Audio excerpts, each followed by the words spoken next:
사실 그 방송에서도 좀 언급도 드렸었고 주유소에서도 좀 말씀을 드렸었고 그렇기 때문에 익숙한 종목이죠. 아마 지금 조금 힘든 구간을 겪고 있을 것 같아서 그래서 일단 진행되어 있는 과정이나 이런 부분들을 대충 좀 설명을 드리면 네. 좀 이해가 되실 거예요. 그래서 참고를 좀 하시라는 의미에서 좀 말씀을 드린 거고요.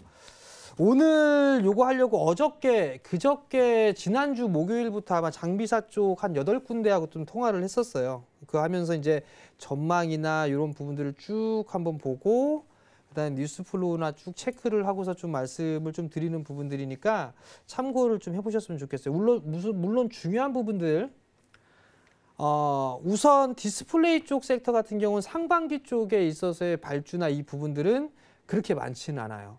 근데 하반기 때부터 확 바뀌게 될 거예요. 그 얘기가 무슨 얘기냐면 전에도 한번 말씀을 드렸을 거예요. 중국 쪽과 우리 국내 쪽의 기업들이 하반기부터 발주가 시작되는 그런 케이스예요. 그렇기 때문에 상반기 이게 상저 하고 형태의 모습을 좀 보인다라고 보시면 좋을 것 같고요. 그리고 이제 그러면 과연 이제 디스플레이 쪽에 있어서의 증설을 언제 하느냐 이 부분들을 역산을 해볼 필요성은 있을 것 같거든요. 그럼 우선 보면 뉴스를 하나 가지고 한번 생각을 해볼게요.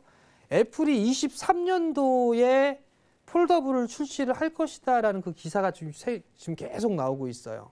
그러면 그 애플 라인을 만들기 위해서는 분명히 해야 될 거는 삼성과 LG는 무조건 증설을 해야 될 겁니다. 그 신문 기사를 보게 되면 LG 쪽에서 뭐 폴더블 쪽에 있어서 뭐 요청을 했니, 삼성 쪽에 요청을 했느니 그런 부분들은 지나간 기사를 보면 다 나올 거예요. 근데 이거를 23년도에 한다라면 그럼 굳이 뭐 지금 봐야 될 필요는 없겠네라고 좀 생각을 할 수가 있을 거예요. 근데 장비를 제작을 하고 셋업을 하고 수율까지 끌어올리는 그 부분들이 시간이 만만치가 않아요. 그러면 보통 한 개를 가지고 나서 장비를 세팅을 하고 셋업 작업을 거치고 난 다음에 이 테스트까지 진행을 하게 되면 1년 가까이가 소요가 됩니다. 그러면 적어도 내년도 올해 말경 3분기 때 빠르면 3분기 때부터 늦어도 4분기에는 발주가 진행이 시작이 돼야 돼요. 그게 LG와 삼성 쪽에서 진행을 해야 될 그럴 과거 부분들이다라고 좀 보시면 좋을 것 같거든요. 네. 제가 알고 있는 몇몇 기업들을 좀 보게 되면 수주나 예상했던 그런 부분들은 올해 하반기부터 내년 초까지 해서 1분기 정도 때까지 해서 많게는 한 6천억 정도의 수주를 한 기업에서 좀 예상을 하고 있어요. 그렇다면 ICD 같은 경우도 그때의 발주 모멘텀 충분히 좀 나올 수가 있는 그런 사항들이에요. 물론 빠르면 6월 달부터 시작될 수 있는 그런 발주나 이런 부분들도 있는 그런 사항들이긴 한데 그 부분에서 확정된다, 뭐한다 이런 부분들을 좀 말씀을 드리기에는 좀 애매한 그런 부분들이 있기 때문에 그냥 둥구스름하게 말씀을 드리면 하반기 때부터는 발주 모멘텀이 시작된다라고 좀 보시면 돼요. 그럼 결국은 LG 증설 투자를 진행을 할 거고 삼성 또한 마찬가지로 증설 투자를 할 거고 중국 쪽도 마찬가지로 증설을 시작을 하게 될 거예요. 그럼 결국은 실적은 디스플레이 쪽에 있어서는 좋아질 부분들이 많다라는 거예요. 다만 지금 주가가 반응을 하지 않기 때문에 되게 답답하고 짜증이 나고 욕 나오고 하실 수도 있을 거예요. 근데 바꿔서 보게 되면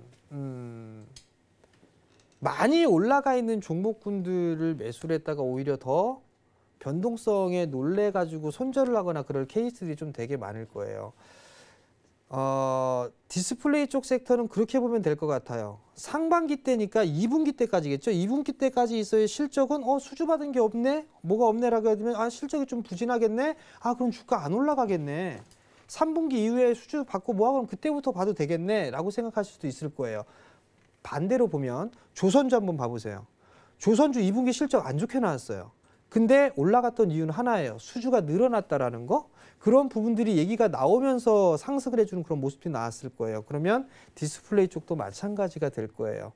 가장 지금 보고 있을 때 늦어도 2분기 지금 저는 주가 수준은 바닥이다라고 좀 보고 있어요. 바닥이다라고 좀 보고 있는 그런 사항들이고 그렇기 때문에 이 부분들에 있어서 좀 말씀을 드려야 되겠다라는 생각 때문에 말씀을 드린 거고요. 네. 단도직입적으로 보게 되면 이 정도 힌트를 좀 드리면 괜찮지 않을까 싶은데요.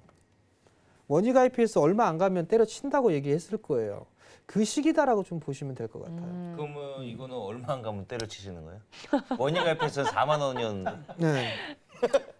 하단 감정가 내려주시죠. 감정가. 감정가를 감정가는 때려치란 얘기네. 그러니까 때려치는 걸 목적으로 말씀하신 거 아니죠? 아니 이 사람, 저는 믿으니까 드리는 말씀. 믿으니까. 네네. 이 사람이 원래 이래요.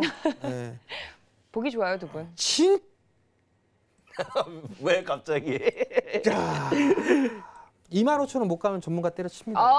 네, 알겠습니다. 여기까지만. 강력하게 감정가까지 이야기를 해드렸으니까요. ICD 정리하고 넘어가도록 하겠습니다.